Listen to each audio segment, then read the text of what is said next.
How's it going? Welcome back to another edition of Dash Cycling TV.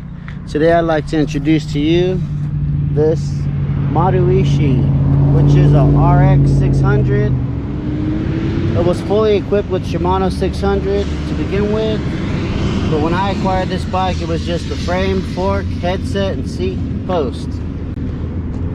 I put the San Marcos saddle on here, Shimano R550 wheel set, full Shimano 105 group set minus the headset, and I went with the Supercause bar tape wrapped around on the Sakai anatomic bend drop bars.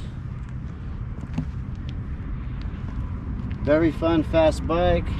It's built from Tange 1 steel tubing.